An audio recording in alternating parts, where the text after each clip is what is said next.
আজকের রেসিপি চিংড়ি মাছ ভুনো। আজকে আমি শলা চিংড়ি মাছ তোমাদেরকে ভুনো করে দেখিয়ে দেব। আর এই শলা চিংড়ি মাছ ভুনোটা খেতে ভীষণ মজার। যত বেশি পেঁয়াজ দিয়ে শলা চিংড়ি মাছ ভুনা করা যায় খেতে ততটাই ভালো লাগে। তো চলো রেসিপি দেখে নেওয়া যাক।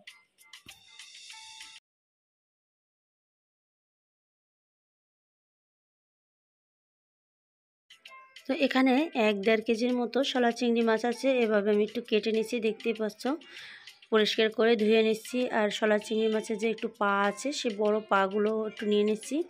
এই পাগুলোও কিন্তু খেতে দারুণ।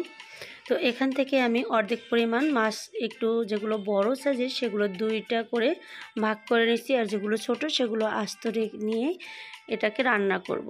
তো প্রথমে চুলায় কড়াই বসিয়ে দিচ্ছি আর দিয়ে দিচ্ছি পরিমাণ মতো তেল, আর পেঁয়াজ দিয়ে দিচ্ছি এখানে 1 কাপ।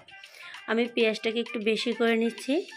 আর পেঁয়াজটা যখন হালকা ভাজা হয়ে যাবে ওই পর্যায়ে আমি চিংড়ি মাছগুলো এর সাথে অ্যাড করে দিচ্ছি। এখানে চিংড়ি মাছ এবং পেঁয়াজ একসাথে ভেজে নিচ্ছি, দুটোই কিন্তু একসাথে ভাজা হয়ে যাবে। আর এভাবে ভেজে নিলে কিন্তু এই চিংড়িটা খেতে ভালো লাগবে। তো দেখতেই পাচ্ছ পেঁয়াজটা কিন্তু অনেকটাই সফট হয়ে গেছে আর চিংড়িটাও প্রায় ভাজা হয়ে গিয়েছে। এ পর্যায়ে আমি 1/2 চামচ লবণ দিয়ে দিচ্ছি।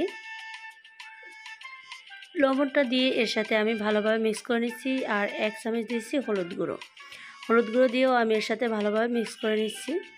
তো আমার কাছে মনে হচ্ছে 1 চামচ হলুদ কম হয়ে গেছে, তার জন্য আবারও 1/2 চামচ হলুদ আমি দিয়ে দিচ্ছি। এবার কালারটা খুব সুন্দর এসেছে। এ পর্যায়ে আমি 1 চামচ দিয়েছি মরিচ গুঁড়ো। তো এভাবে নেড়ে নেড়ে দেখবে, মশলাটা কম বেশি করে দিতে পারবে। তো দেখে বুঝতে পারবে যে হলুদের কালার কিংবা মরিচের কালার বা ঝাল ঠিক আছে কিনা। এভাবে কিন্তু রান্না করলে দেখে নেওয়া যায়। তো এবার অল্প করে একটু পানি দিয়ে সেই মাছটাকে খুব মশলার সাথে কষিয়ে নিচ্ছি। আর এবার মশলাগুলো কষানো হয়ে গেছে, এবার একটু পানি দিয়ে দিচ্ছি। তো যেহেতু চিংড়ি মাছগুলো একটু বড় সাইজের, তার জন্য একটু বেশি করে পানি দিয়ে দিচ্ছি, যাতে চিংড়িটা খুব ভালোভাবে ভিতর থেকে সিদ্ধটা হয়। তো এই রান্নায় পেঁয়াজের পরিমাণটা যেহেতু আমি বেশি দিচ্ছি, তার জন্য আবারও কিছু কাঁচা পেঁয়াজ এর সাথে অ্যাড করে দিচ্ছি।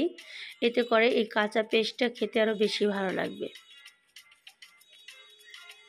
এবার দেখতেই পাচ্ছ ঝোলটা অনেকটাই গাঢ় হয়ে গিয়েছে, আর পেঁয়াজগুলোও কিন্তু অনেকটাই গলে গিয়েছে, গ্রেভিটা অনেকটা ঘন হয়ে গিয়েছে।